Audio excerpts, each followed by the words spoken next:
What's up, guys? It's Illuminostic. Oh, weird. Why does it say it's still waiting for me? Am I not live?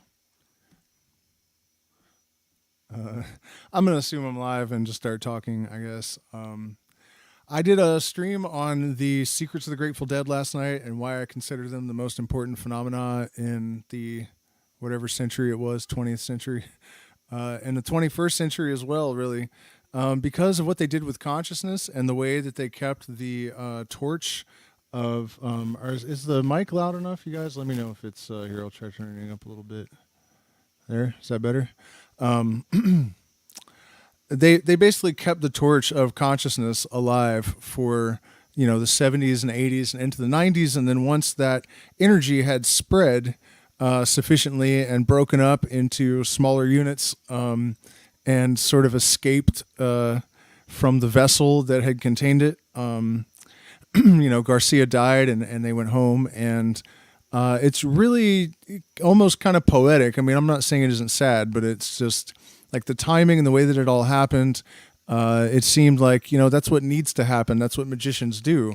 They lift up the consciousness of the people. And then when the people are ready to, take it further themselves, they're out of here.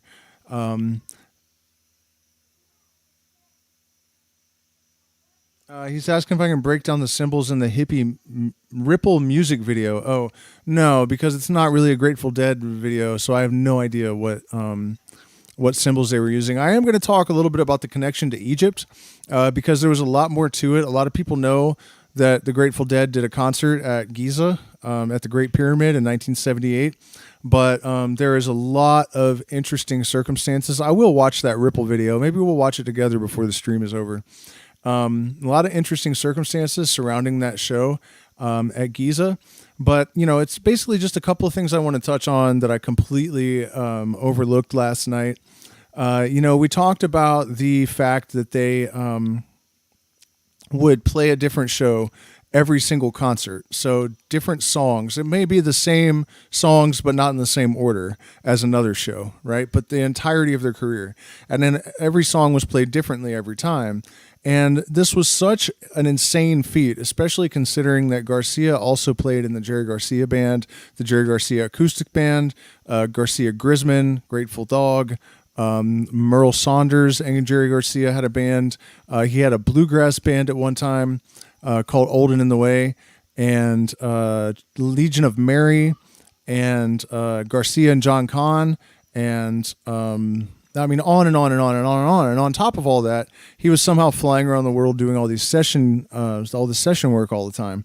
So it really just defies belief that it's even possible to have recorded that much music. But the crazy thing is really all the improvisations and the endless creativity of it. And Rolling Stone magazine asked Garcia about that in 1987. And he said that he had brought the filters in his mind down so that he could scroll through a filing cabinet in the universe that contains all the information. And he could just kind of scroll through it and get whatever he wanted. So that's a pretty remarkable thing for him to say. And the idea of accessing a collective mind is, of course, sort of the main message of the Grateful Dead and what's really important about it. And, of course, now we have biologists like Michael Levin who are looking at a field of intelligence, and it appears that he has totally verified its existence. And it's not clear where the information is coming from exactly. Is it originating in the cells somehow? And if so, what's carrying it? Because it's not the DNA that records the changes necessarily. It's this electrical field.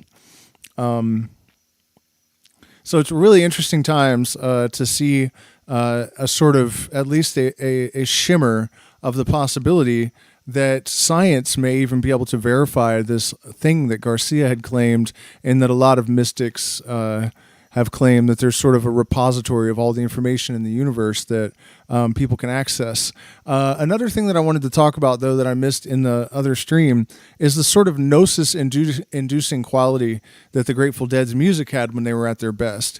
And I did talk about how when they would do these collective improvisations, the music could take forms that were extremely intricate and sounded extremely deliberate. And, they were even accused by a music scholar of having somehow planned all of these improvisations. He said that the trick is that they're not improvisations. They worked it all out in advance. Of course, that's completely ridiculous because of the sheer quantity of it. There's no way that could be true. And so then the question is, how is it that during these collective improvisations, these things would bubble up out of the primordial chaos and crystallize, that were so intricate and so apparently deliberate, or conscious is probably a really good word, which always really, once I understood the Djed and how present you have to be in your mind to improvise like that, the cliche about them being zoned out on drugs really just kind of like ate shit, like face plant in the asphalt kind of style. And so at any rate, how is it that this happens? What is it? And with the research that Michael Levin is doing with light cones and some of the other ideas, the mind everywhere theory that's also Michael Levin, we're starting to kind of get answers for that there's some sort of higher order of symmetry that exists. There's things like isomorphic resonance, that are waves of vibration that communicate with matter and with cells. And we've seen this for a long time. We know about extreme things like radiation, and photosynthesis is even something along those lines, where a vibration, something is extracted directly from the photon that the plant can actually use to build matter. I think we let these little miracles kind of slip by us in our day-to-day life a lot, and during our education, without really stopping and thinking like, wait a minute, this is all really, really wild shit. Yeah, always and forever for sure. Georgie. By the way, you guys hit the like button. It looks like you all have. Share, subscribe, support us on Patreon. Definitely in fundraising mode this weekend. We have a lot going on, so there's a option in the chat. And by the way, I'm going to be playing every Grateful Dead song that I know over the next couple of days. I was going to do it all tonight, but we have a bunch of guests that we weren't expecting, so I'm going to do maybe an hour tonight. And then tomorrow I'll do 3 or 4 hours, and then the next day I'll do 3 or 4 hours, because I probably can play like 150 Grateful Dead songs or something.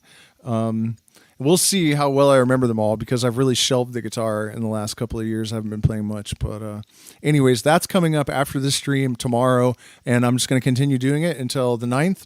And on the 9th, I'm going to play all of the dreary, death songs that the Grateful Dead did. Death Don't Have No Mercy. The last songs that Garcia played on stage were all about dying and going home, which is an incredibly remarkable thing that I forgot to talk about in the last live stream. But what I'm getting to here is that this idea of collective intelligence is actually gaining some mainstream credibility because of some landmark studies and research that have been done by Michael Levin and his team in the last couple of years. And so that is very remarkable. But there's something else that's perhaps even more remarkable. And there was a correlation between when these improvisations would happen and these intricate structures would bubble up out of the music, and a certain energy that was released into the audience. And there are different ways to think about how this happens. And one of them is that there's a sort of resonant formula that a series of certain tones and rhythms. So, Fish is actually really good at this. They will use a combination of rhythmic tension and harmonic tension, melodic tension too, but most importantly, rhythmic and harmonic tension to extend the resolution. So music works on the idea of tension and resolution, or the mechanism of tension and resolution. You have tense tones, and then you have very... here, I'll even show you. So if we have like a G major chord, we have a tense tone here, and it wants to resolve to the 1, right? Hear that? Right, and then there's stable tones, like the 5th. Not much resolution there.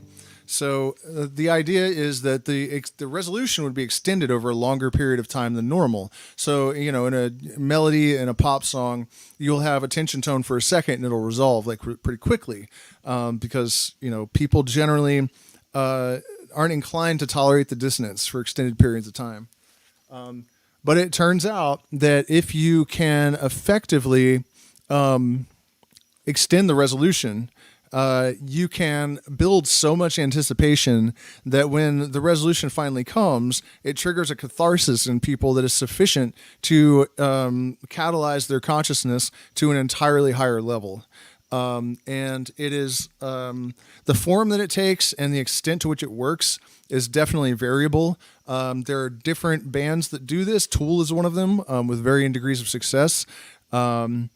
Fish is, definitely doesn't have the depth of the Grateful Dead. And I recently came across an explanation of that from Pythagoras.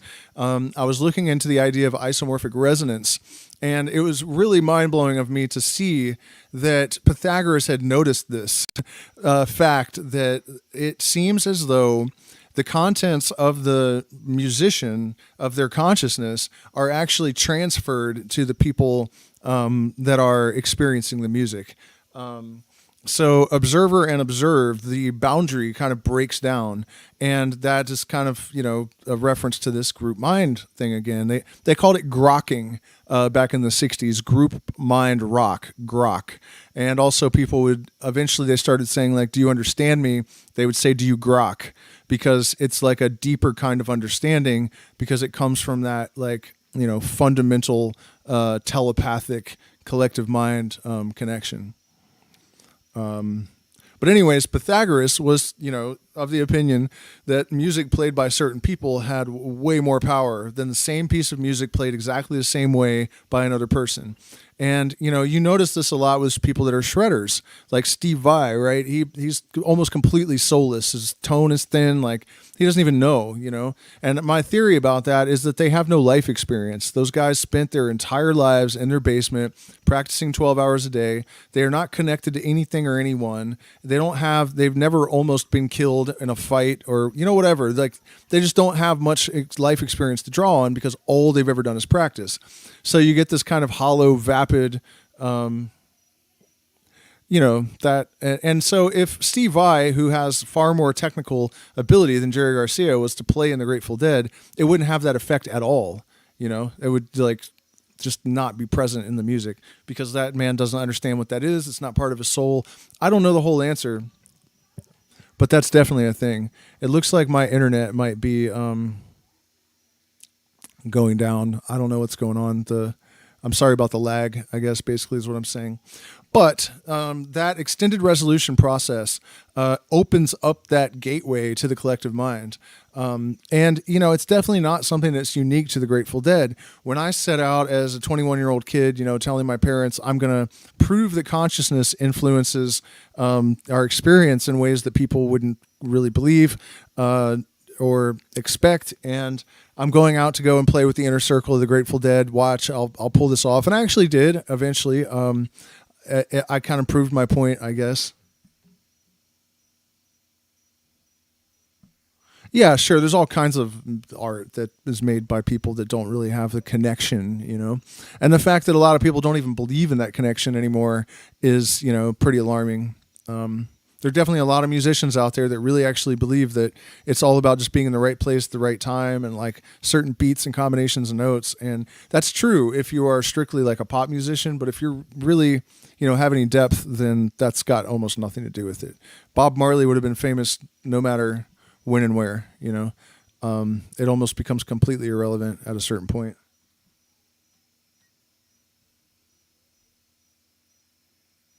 Yeah. So, where are we at with this? Oh, my personal story about this. So I set out with this intention, not necessarily to go and become famous, but to see if I could sort of be an avatar for the thing that the Grateful Dead were channeling, I guess. And that's how they thought of it. They said that that energy that came and transformed souls through them and that made their music do these extraordinary things was not them, that they couldn't do it deliberately. They never knew if it was going to happen or not. It was impossible to force it. It was just something that organically happened or it didn't. And there are some things that precipitate it more. So, if Jerry Garcia hadn't been up for 5 days on crack or whatever, it helped. You know what I mean? If people were healthy and they'd been meditating, Bob Weir did a lot of yoga and, parts of his life he was vegetarian and all this. So there was, it wasn't just about taking LSD and hoping for the best. There was a lot of other stuff, alchemical practices. They were definitely all deep into the mystery schools. But where was I at with this? I think my own story. I was talking about it. They called it it. They said that they didn't know what it was, so they just called it it with a capital I. Like they would say it. Man, I'm almost tempted to just do this another time because I keep seeing the lagging, and I know it's going to mess the stream up, and it's going to be a good stream, so I'm kind of tempted to not waste my efforts. I just realized that because there's so many people here, the internet's probably behind. So anyways, they called it, and they claimed they didn't know what it was and they couldn't force it to happen. So I wanted to see if I could also become a conduit for this thing. And I started a band, and that one broke up. And then I went out to California and started another band. And one day the bass player and I were leaving this bar, and this girl stopped me and said, can I tell you guys what you taught me about music tonight? And there was my bass player was with me, and he had heard me talk about this thing that the Grateful Dead did, but I think he was probably reasonably skeptical. So she just starts going off. I mean, it was probably 10 minutes of this in-depth description of how, if the musicians have attained this certain level of consciousness and they're like touching the instruments and they're vibrating, then it can elevate the people in the audience, up to their level, at least temporarily, and all of this stuff. And it sounded just like me explaining the Grateful Dead to somebody. And it was really an extraordinary thing because in a way it was like my life's goal had been fulfilled because this girl was not on acid. She had a Misfits tattoo. She was not a hippie or you know what I mean? Didn't even fit the profile of someone that would be thinking like this. And a few weeks later, it happened again where a guy at the bar said, "Hey man, can I buy you a beer? I used to hate the Grateful Dead, but then you guys covered this Dead song, and it's like everyone became telepathic, and there was a hole to another dimension opened, and we're receiving information." And just as I'm saying that, I see interdimensional trip in the comment chat, which is exactly really what I'm talking about. And these kind of experiences, of course, increase synchronicity and whatnot because they result in accelerated individuation and the building of the bridge between the subconscious and the conscious mind. So yeah, I mean, this happens with people that are aware of it and that have set out to do it deliberately. And I think this is really where a lot of the modern jam bands have failed because they're, might be cool people, but they're just like, typical liberal atheists, deterministic, don't believe in any of this stuff and think it's all just woo and nonsense. And so they're not able to tap into it because they don't think that it exists. I certainly have not experienced this. And Fish does it. I'm trying to think, Tool is a good place to experience it sometimes. And I can't really think. People have told me String Cheese Incident also is able to tap into this energy sometimes. Leftover Salmon used to do it to an extent. But okay, before I run out of time, man, can somebody let me know, is this like really laggy? Because I don't want this stream to be fucked up. Well, if it is, I'll just do it again tomorrow. Whatever. So where was I at with this? Okay, so now we're going to talk about Egypt and the pyramids. At one point, Garcia... okay, cool. Garcia got the idea that he was going to play at the pyramids. And there's a lot of reasons for this that I don't have time to get into right now. But you will notice that the Grateful Dead, the Merry Pranksters, and this has made the conspiracy theorist extremely paranoid about the Grateful Dead. Also, I think the Christian right, anytime something has like spiritual overtones and is not Christian, then they think it's the devil. So that happened too.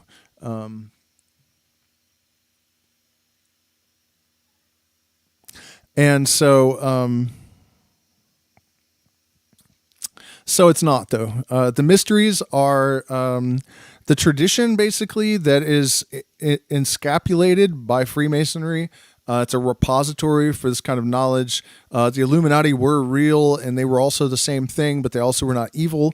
And there is a direct correlation or connection between the Grateful Dead and the kind of stuff that was taught in the mysteries.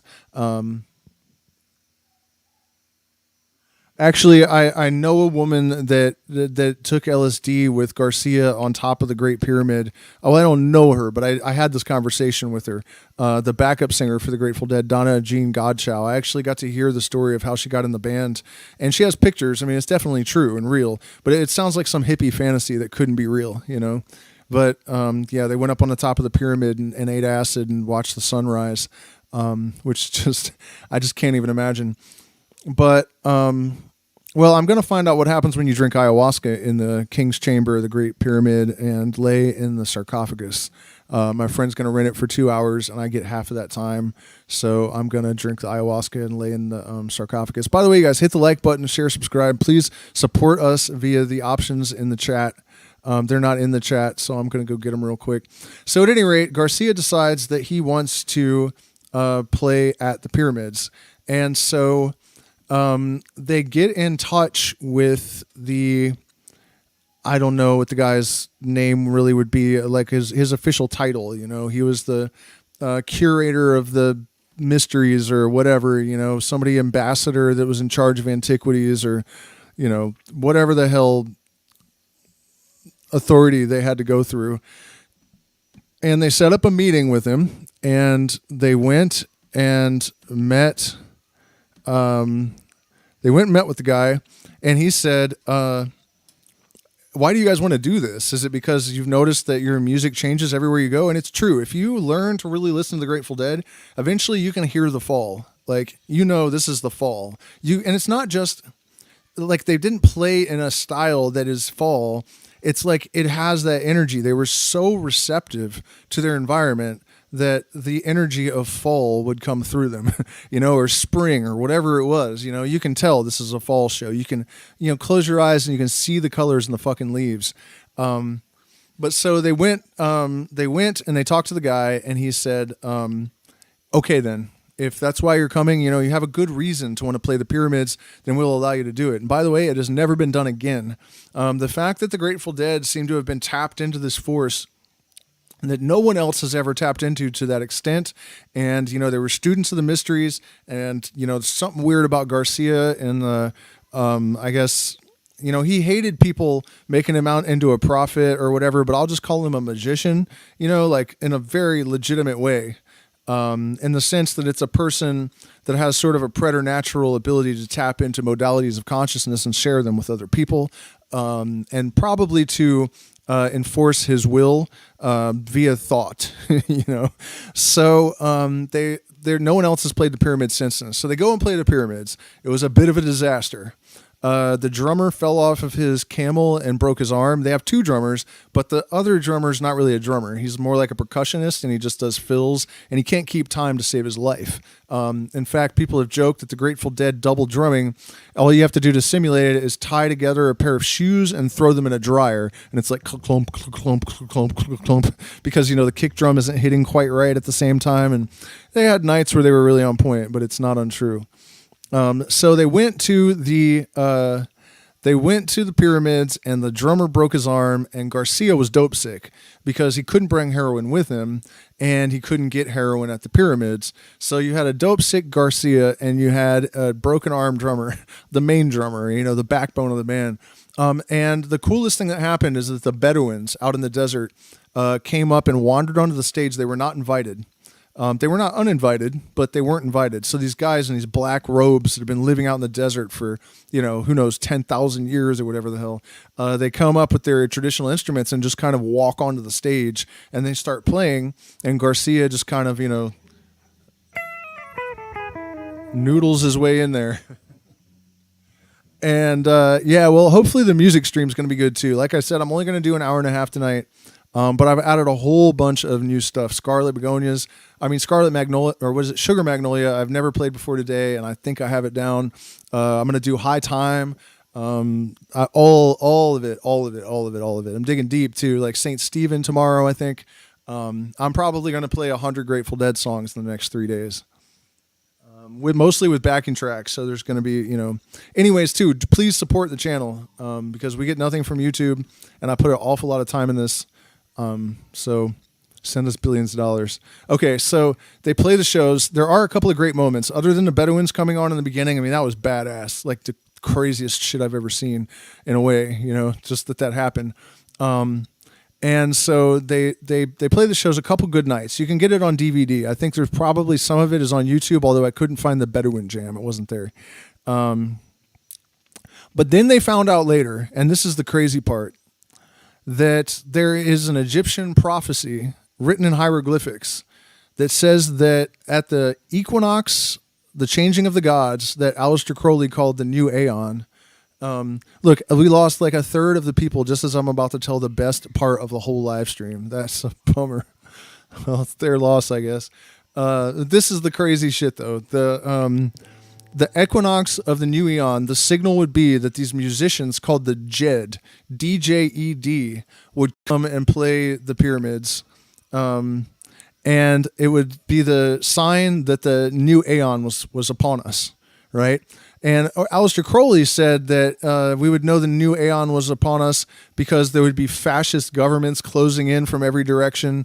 We would be talking to our drugs, right? Take strange drugs and know me thereof. He said people would become more epicene and bisexual. Epicene means that you're non-binary, that you don't have an obvious sex.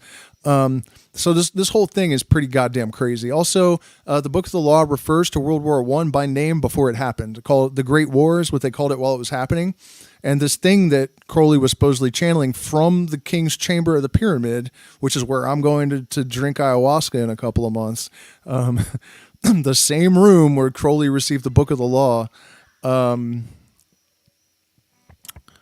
So he said the ayahuasca told him the new aeon will commence when the world is soaked in blood by the Great War, which was what World War I was called. And the book was published in 1910 and the war started in 1914.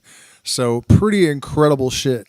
The depopulation agenda is also mentioned in there. He says, society only moves by the light of genius. The herd will be destroyed in mass. Like we will only keep the best of the best for the utopia that's coming after civilization runs its course. And so, Illuminati by nature. So the thing is, though, there was an additional element of this, and there's actually more to it than what I'm telling you. Like somebody did this really long, extensive, detailed paper about this, and it is fucking mind-blowing. It sounds like this is real, basically. This is real. You know what I mean? It actually was the fulfillment of some ancient Egyptian prophecy. Obviously, really, when you really like process all this and think about what the dead were doing and you look at all the symbols in their artwork and then look at what happened at the pyramids and stuff and what's going on right now, there's pretty much no question about it. But the last thing was that there was going to be an eclipse, and that's how you would know it was the musicians that were in the hieroglyphs, the Djed, that you would know that it was actually that concert because of the eclipse. And on the third night, there was a full eclipse of the moon. And the Grateful Dead swear, all of them say, we did not know that was going to happen. We didn't know about the prophecy. We did not plan that shit. So, and that's all well documented. I mean, there's no, rumor or whatever. You guys can check me on all this shit and go look it up for yourselves.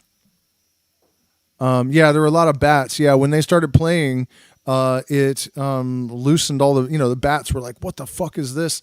And they all flew down out of the thing and they were flying all around. You see them in the lights if you watch it. And then you got to ask yourself, why is it? Pink Floyd was denied. Why is it that the Grateful Dead were the only ones that were ever allowed to do that? There has never been another big band at the pyramids. It's the only time it happened. So, pretty goddamn remarkable. And I don't know if I got sidetracked when I was talking about how at the very same moment that these collective improvisations, those magical ripples of, consciousness raising, gnosis inducing energy come out of the band at those moments where, they did Pompeii, but that's not quite the pyramids. And anyways, I get your point, but still, it's weird that there's this prophecy and the Grateful Dead are the only ones that were ever allowed there. And the translation of the hieroglyph is Djed, which is Djed. It's just like dead. And, I mean, even phonetically, it pretty much names the dead in the fucking prophecy. So, I mean, I tend to not believe in stuff like that, but understanding the energy that was coming from the Grateful Dead and the details of that, especially with the eclipse and everything, I mean, it's, one of the craziest goddamn things that's ever happened. If it is a coincidence, it's a coincidence of an incredibly high order of improbability, right? I mean, what the hell?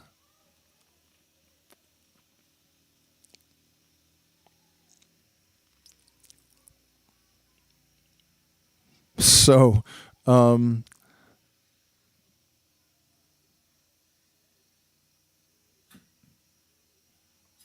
yeah, I don't know if Dago magic, if she's referencing the Sirius thing, but that is another interesting element of this for sure. Sirius B is the blue star that's in Masonic pyramids. It's the blue star of the Hopi. The Sequoia here in the Amazon drink ayahuasca and claim to communicate with beings from Sirius. I was able to get accurate information about Sirius before it was published, drinking ayahuasca, before I'd heard any of that other stuff, except I knew about the... No. I didn't know about the Masons. I knew there was a blue star, but I didn't know it was Sirius. And then the Masons and the Hopi both have secret handshakes to identify people that have this knowledge that's supposed to be from Sirius. And then the connection, of course, is to Egypt. So there is this crazy thread that ties all this together. And there's also a tribe in northern Africa called the Dogon that had a accurate star chart of up to 7 star systems away that we didn't see or have any knowledge of until we discovered it with Hubble, and they've had it since 1950 at least. That's when we found out they had it. And it's 100% accurate. No one disputes that. They just, they try to say like, well, there must be some other explanation because the Dogon claim to have met aliens from Sirius. It's always Sirius. The Hopi, it's Sirius. The Freemasons, it's Sirius. Fucking the Egyptians, Sirius. The Sequoia, Sirius. Why is it always Sirius with this stuff?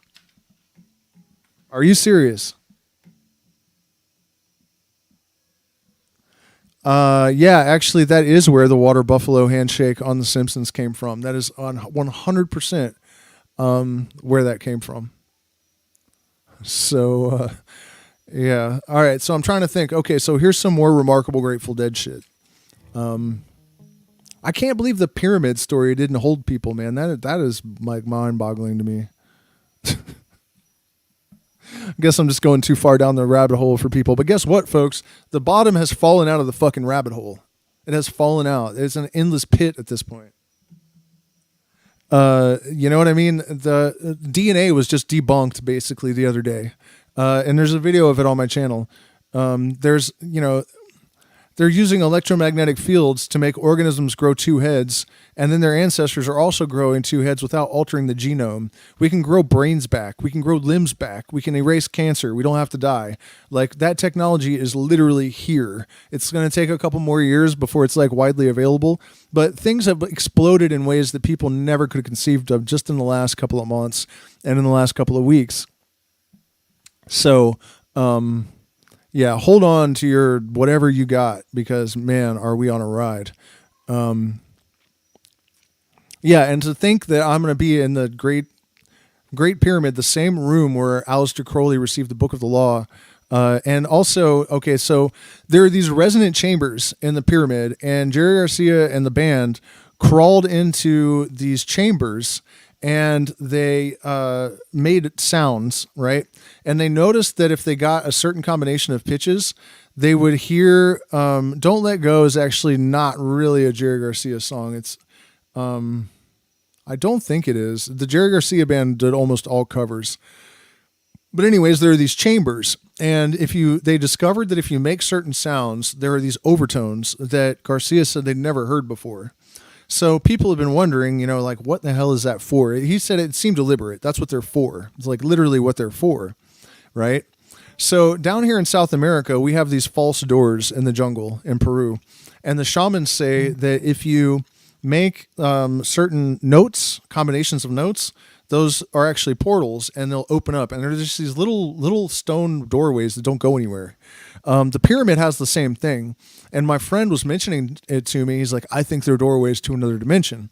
And then I thought, holy shit, those resonant chambers that the Grateful Dead were making those harmonics in, that's how you activate the fucking pyramids. It's some kind of sequence or combination of notes that, does something vibrationally. That's how the pyramids work. It's got something to do with electromagnetic energy, light, of course, and sound. Another interesting thing about the pyramids, this doesn't one more thing about the Grateful Dead, and then I'll tell you guys the thing about the pyramids that I discovered a little while back, that this is like next level fucking mind-blowing. And it's kind of proof that there is a higher order of intelligence in the universe. It's probably the greatest proof that we have. There's a couple of them, one from alchemy and one from the location of the pyramid. But I wanted to mention that it does appear that Jerry Garcia knew that it was his last concert. And the reason that I say that, there are two elements of it. Back in 1965, I think, Garcia got deathly ill, and they were actually worried he was going to die. So this, I don't remember what happened in The Fifth Element. I do remember the woman singing. But at any rate, he was very sick, and medicine man called Rolling Thunder came to visit the house out of nowhere. Like, nobody knows how he heard about Garcia. They weren't famous yet. But this dude just shows up, and he's got an owl wing, Jerry said. And he said, I will heal him, but I want that girl. And it was the 60s, so the girl was like, okay.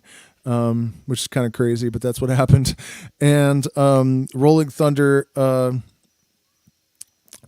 did apparently heal Garcia. He flapped his owl wing around, and he blew on him, and he went outside and vomited until they were worried about him, which is exactly what happens down here when we heal people that are very sick using ayahuasca and other energetic techniques. By the way, you guys, speaking of ayahuasca, I still have a couple of rooms full, but we are almost full. So you still have a chance to get in here if you want for October. It's the last Amazonian retreat I'm doing.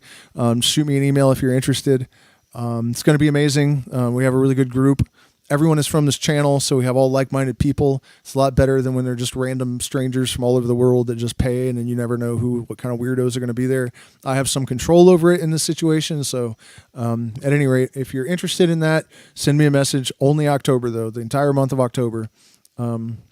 So Rolling Thunder heals him, and then he tells Garcia, you're going to be the leader of these rainbow tribes. Like, it's all people from all different walks of life, and they're going to change the consciousness of humanity, and they're ultimately going to save the planet. And, there were hippies at this point, but barely. We're talking 1965. So it's not like there had been people with tie-dyes. Tie-dye actually was invented by a guy that was hitchhiking, and Bob Weir from the Grateful Dead picked him up and took him to live with him. Can you imagine that? You're a random hitchhiker, and you get picked up by someone in the Grateful Dead, and he took him and let him live with him. And he invented tie-dye while he was there, and Weir hated it. He's like, you're never going to sell any of that shit. So that's kind of a funny story. But yeah, this didn't exist yet.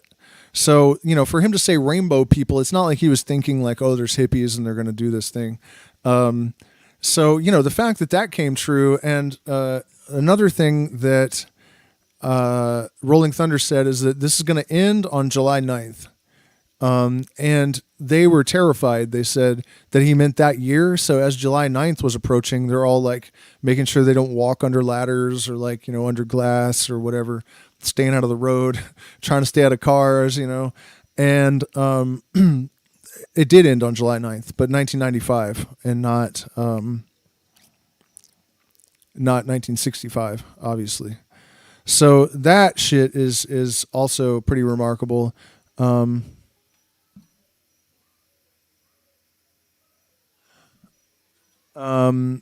What was I going to say now? Okay, so yeah, the reason that I think that Garcia knew that it was his last show is because that night they did 2 encores for the first time in 30 years.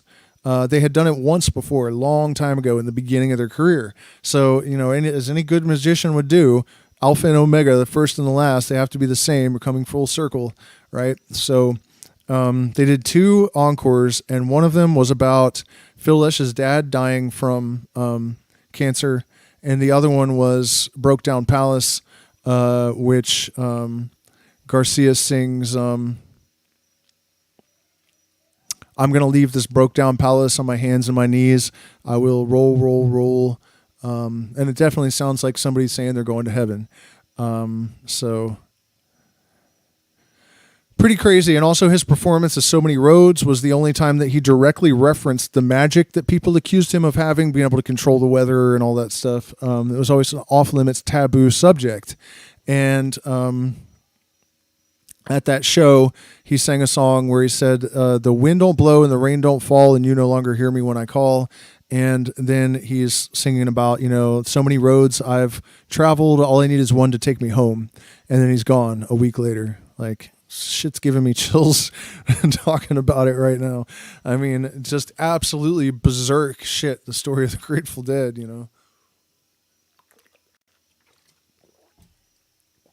And I mean, I've had all kinds of insane experiences with people that were close to them. I had a long talk with Phil about the telepathy, the onstage telepathy at one point. It was really a remarkable thing. I was at his club in Marin, and his sons were playing their first ever concert. And I sat down at this table, and my eccentric drunk millionaire friend went to Phil's kids, and he was like, hey, that guy's a good guitarist. You should let him sit in. And I was humiliated. I was like, oh no, man. I had my guitar with me only because I had just come from a lesson, but now I looked like a gig crasher because of my crazy friend. And so I sat at the front table, and it didn't even occur to me that if Phil's kids are playing, then he's going to be here.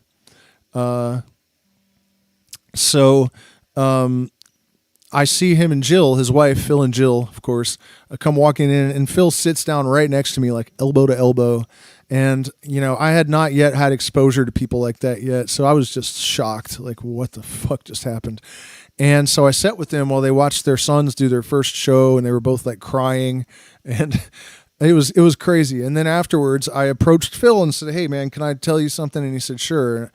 And I told him that I came from, a very poor family, and it was like very violent and, poverty and all this stuff. And that the Grateful Dead's music gave me purpose and saved my life. And he teared up, which I was not expecting at all. And he put his hand on my arm, and he was like really, really open. And I, at some point in the conversation, I said,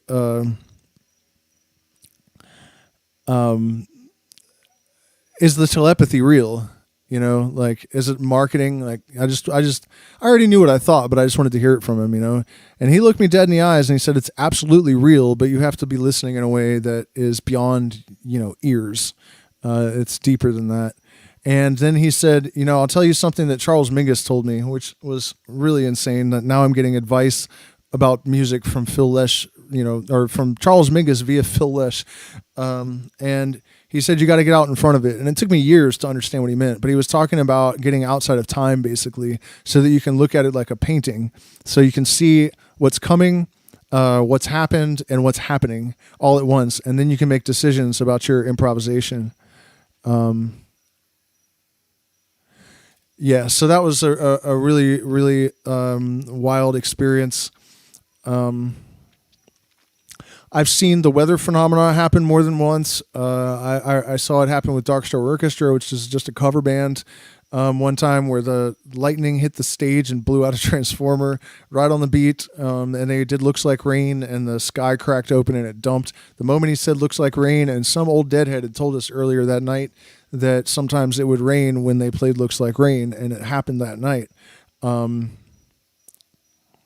On and on and on and on and on. I mean, I can go on forever about this stuff. I mean, so many experiences. And wherever this energy goes, those kind of experiences are sure to follow.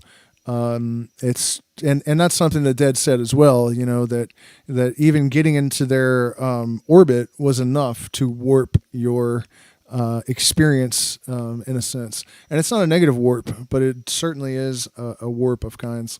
All right, so I have 15 minutes to get set up for the next stream. If you guys just leave this stream up, it'll redirect you to the next one. Thank you guys so much for spending this time with me. Actually, you know what? I'm going to tell you one more quick story about how Donna Jean Godchild got into the Grateful Dead, because it is absolutely insane and completely inspiring. So she was a backup singer for Ray Charles and Elvis and all these people. But she went out to San Francisco because that's where it was happening now, right? The Grateful Dead were new.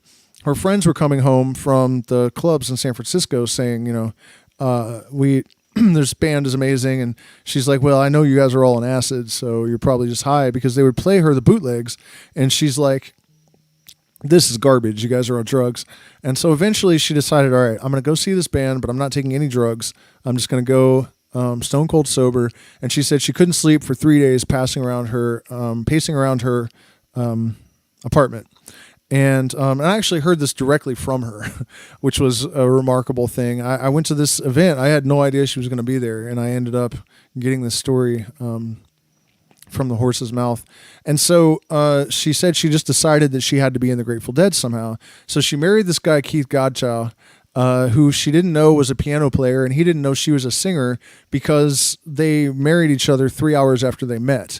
And she had a lot of wild stories, man. You know, she said the cocaine would be piled like feet high on the backstage tables because the Hells Angels would bring them kilos, and, you know, just completely insane. She said she came to underneath of a grand piano one time and didn't know where she was, so she came out from under it, and she was on stage at Madison Square Garden. I mean, it's just really insane stuff. But before she was in the Grateful Dead, she decided she was getting in the Grateful Dead. And so after she married Keith and found out he was a very talented piano player, she's like, I have a plan. So she goes to see the Dead with Keith. Keith gets it right away.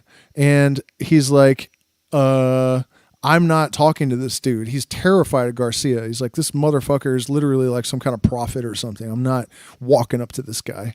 And Donna's like, all right, I'll do it. So she goes up to the stage and slaps Garcia on the boot and says, hey, my husband needs to talk to you. And he said, okay, well, just come backstage after the show. Here, you know, this guy will give you a pass. And she's like, oh, okay, well, thank you. And even that part of the story, it's like, really? What the hell? And then Keith won't go back there. He's like, no way, man. I'm not going back there. Fuck that. Jerry Garcia is too scary. I'm not going. And so Donna somehow gets someone to go get Garcia and bring him out to the table. And for some reason, Garcia goes along with all this. It doesn't make any sense. But this is what happened. And he comes out to the table, and Keith has his head buried under his arms. And he's like, I can't even look at you, man. You're going to have to talk to my old lady. And I guess Garcia understood why he was terrified of him and wasn't bothered by it. And he gave Donna his home number and the office number. And so she called him at home, and he actually answered and said, okay, well, we actually do need a keyboard player, maybe. And they didn't know that Pigpen was going to die, but he just wasn't really good enough to keep up with the Dead at this point. He was like a very basic blues player. And yeah, I'm just going to stop there because I have nothing nice to say about Pigpen. I always couldn't stand him. But yeah, so he was on his way out. Nobody knew it, though, but they auditioned Keith anyways. And so there's this old cliche that you never, ever want a piano and an electric guitar playing alone together. It's like the worst thing possible. And so Keith goes to the rehearsal space, and Garcia was not informed that the rest of the band had canceled. So poor Keith, terrified of Garcia, has to audition alone with Garcia with just guitar and piano, and he got the job. And so Donna literally decided she was going to be in the Grateful Dead, and within, I think it was 8 months, she actually was in the Grateful Dead. So the next time you try to tell yourself that something is not possible, just remember that story, because it actually happened to this lady. Not only that, but she ended up watching the sunrise sitting on top of the Great Pyramid on LSD with Jerry Garcia, just because she had the guts to line up a long shot, and she didn't have to try 2 times. But anyways, guys, I'll see you if you come for the music stream in just a few minutes. I got to get everything set up. Thank you so much for spending this time with me. Hit the like button, share, subscribe, join our Patreon where you can join secret streams and access all kinds of occult secrets and other important knowledge. And you get access to everything I've ever done in the secret compartment or whatever. So it's 4 years of material for $10 a month. So Hope to see you guys here in Ecuador in October as well. Cheers.